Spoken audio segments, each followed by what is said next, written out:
Hello, everyone. So now I'm going to be talking about Kickstarter. Kickstarter, Indiegogo, there are many different crowdfunding forms out there. What crowdfunding does is if you have an idea, you can essentially pitch that idea to people who would be interested in helping you to achieve your goals. They can pledge to your idea, giving you money to fund your idea. And there's 252 and 50 projects that they have funded. So it's quite good. Some of those projects are my projects. So I'm just going to show you some of the projects that I have successfully funded and some of the ones that I am currently working on. So recently I've had success funding a giant guitar pick project.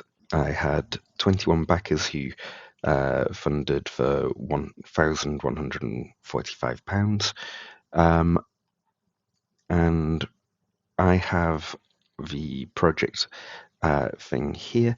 Essentially, there are different parts of the campaign, and I'll be able to show you them. But this is a good time to show you what a finished campaign looks like. So people who are backing your project will be able to have rewards. So if you think about those rewards and think about how much it would cost to post those rewards, different things like that. This is the cost without the postage. I think that I charged £5 domestically and £10 for the rest of the world.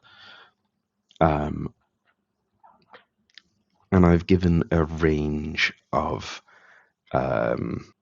backing things that people could do there. I've talked about the thing that I've been wanting to make, risks and challenges, and reason for, why am I kickstarting?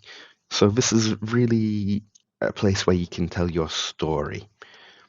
So now that I've shown you what a Kickstarter looks like, I think it's a good idea at the moment so that we can keep everything together to show you the dashboard, or essentially what it looks like during the time that you've got your that you're asking people to fund you. So I had a month worth of funding, and you can kind of see this S curve where I had an initial start where people wanted to were excited about it, and then there was this kind of desert where not much was happening, and then people got excited again, and there's the fear of missing out around the end part. And I was very happy with this because all I was really looking for was around about £100 just to get some resin in order to make more things.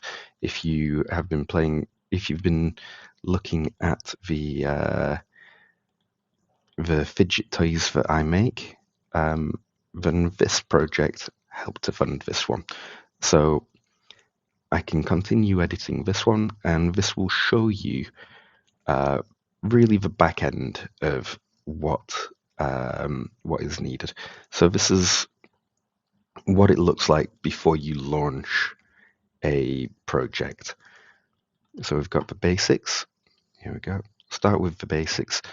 If you've got a title, a subtitle, so Stimming Stones, playfully focused and calmly engaged, because I think, to me, that's what a fidget toy does. I've got an image of the Stimming Stones that I'm going to be launching this time. Some of you will have different stimming toys that I've been making in your starter packs, which will include stimming sticks and sort of like a wave looking one. These are the ones that I've enjoyed using, and I think will make a good first launch. Video is optional. I'm I definitely like doing videos.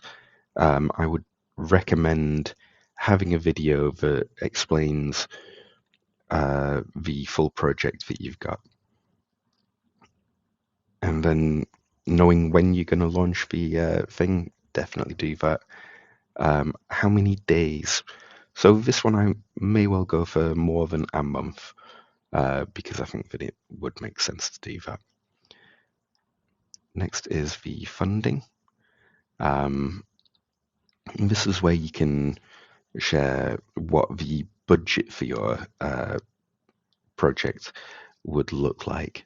If you know ahead of time what it will cost you in order to achieve your goals, this is a really, really good place to do that. This is a really, really good place to show that you've thought coherently about how much it will cost to achieve your goals, and that'll ease the minds of people who are backing you. The rewards, so for this one, it makes a lot of sense that rewards for backing the Stimming Stone project would include Stimming Stones. So I've pretty much got the Stimming Stones and presentation bags as what I think will work quite nicely here for the rewards for me. The story, um, I'm going to have to work on the story here quite a lot, because at the moment it isn't as good as it could be. What I'm wanting to do is create some prose which seed an excitement in people. It explains what the stimming stones are, what stimming is, why it's useful.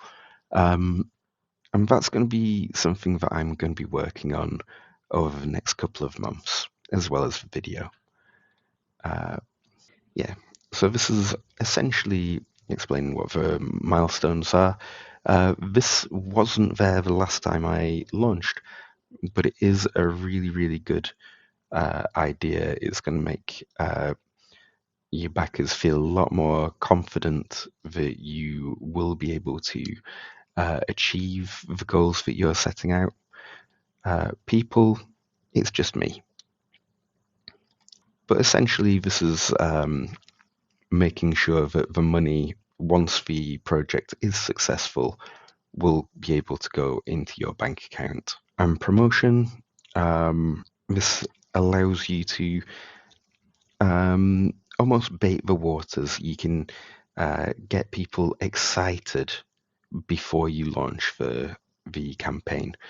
So essentially, this is what I'm working on in my own time, and I think that doing a Kickstarter is a really, really good thing to do for a number of different reasons. One of them is you get to fund something that you would otherwise not have been able to fund. Uh,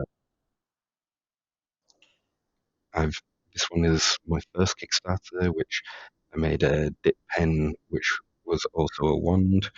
Um, you can see that the video, it's not the best video in the world, but it gave me an opportunity to learn about what I was doing, learn the strategies behind um, launching a new project like this. So, um, whilst doing this, I didn't rely entirely.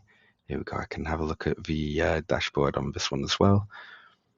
Yeah, so you can see this one kind of did a weird. It's still that S curve, but it's a little bit stranger, and we can see that most of it came from external vendors. With this one, because it was a Harry Potter wand pen, I joined different groups to talk about the project in social media. I did a number of different things just to make sure that it had that extra little push. So on the first day, it more than paid for uh, the wood, which was my bare minimum to make a successful project here. And I think the understanding that you're not necessarily going to be making hundreds of thousands of pounds through a crowdfunding platform. What you're looking for is bare minimum in order to do the thing that you want to do. Anything over that is absolute gravy. It's really, really good stuff. It helps you to grow that project, make it even better than it was before. So I think that is essentially all that you would need in order to set up a crowdfunder. I hope that you've enjoyed this, and I hope that I've not waffled on too much.